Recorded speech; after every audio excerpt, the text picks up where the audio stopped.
धाकड़ खबर बेखौफ सुबह बेबाक अंदाज। धाकड़ खबर के न्यूज़ रूम से मैं आपके साथ हूं अकरम रईस खान। बिहार चुनाव के नतीजे आए हुए 1 महीना होने जा रहा है। आज 8 दिसंबर है। पिछले महीने 10 नवंबर को बिहार चुनाव के नतीजे आए थे, लेकिन नतीजों को लेकर जो समीक्षा है, जो चर्चा है, वो रुकने का नाम ही नहीं ले रही है। देश ही नहीं, पूरी दुनिया में तरह तरह से इसकी समीक्षा चर्चा की जा रही है। अब एक समीक्षा पप्पू यादव ने की है, जिसके बाद फिर से खबर आपके सामने रखना जरूरी हो गया है कि बिहार चुनाव में ओवैसी की भूमिका कितनी रही है। और बिहार चुनाव में जो मुस्लिम कैंडिडेट हारे हैं, जिसमें से एक बड़ा नाम है अब्दुल बारी सिद्दीकी का, वो भी हार गए हैं। तो वो क्यों हारे हैं? अगर हम पप्पू यादव की माने तो पप्पू यादव का दावा है कि ओवैसी बिहार में कोई फैक्टर नहीं है। किस आधार पे वो कह रहे हैं आपके सामने रखेंगे, लेकिन उससे आगे बढ़ के वो कह रहे हैं कि जितने भी मुस्लिम कैंडिडेट हारे हैं, चाहे वो कांग्रेस के थे या और दूसरी पार्टी के थे, वहां पे यादवों ने उनको वोट नहीं दिया। यानी कि जो वाई और एम के फैक्टर की बात, यानी कि यादव प्लस मुस्लिम के फैक्टर की बात की जाती है, वो इस बार टूट गया। तो क्या पश्चिम उत्तर प्रदेश की तरह हुआ है या उत्तर प्रदेश की तरह हुआ है? उत्तर प्रदेश में जाट प्लस मुस्लिम एक वोट बैंक हुआ करता था, जो आरएलडी यानी कि राष्ट्रीय लोकदल पार्टी को हमेशा जिताता था। चौधरी अजीत सिंह, उनके अब्बा चौधरी चरण सिंह, जिनका आने वाले टाइम में किसान दिवस जन्मदिन के मौके पर मनाया जाएगा, उनकी पार्टी धराशायी होगी, क्योंकि भाजपा ने जाटों को हिंदुत्व का पाठ पढ़ा दिया।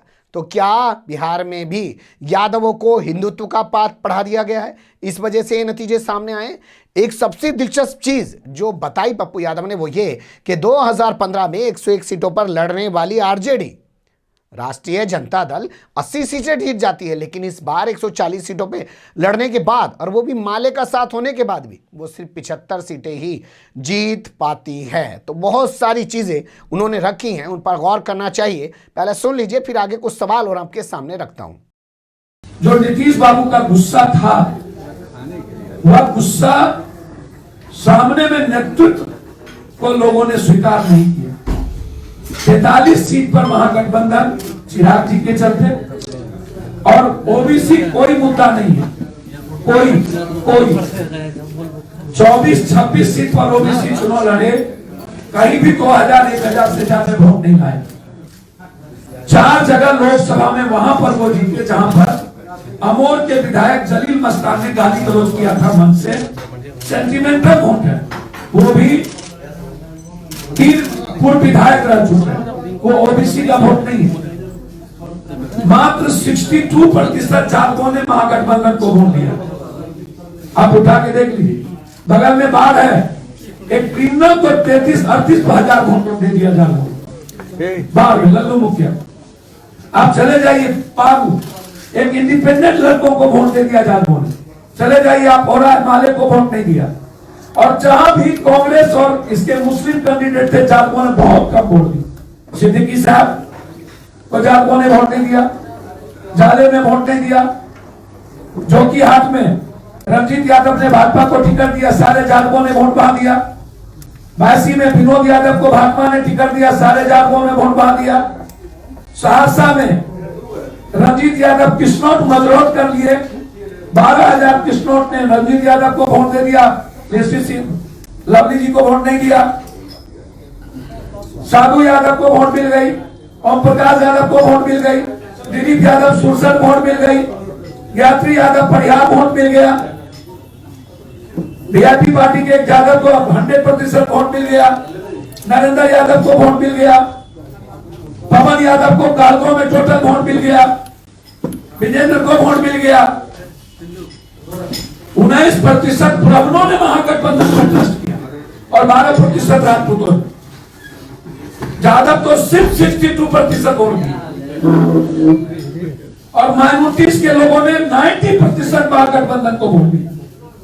कहां पर ओबीसी के चलते महागठबंधन चुनाव आ रहे हैं।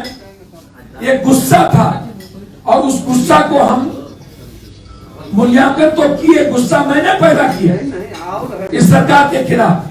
पानी में हम, कोरोना में हम, मजदूर के साथ हम, मजदूर की मदद हम।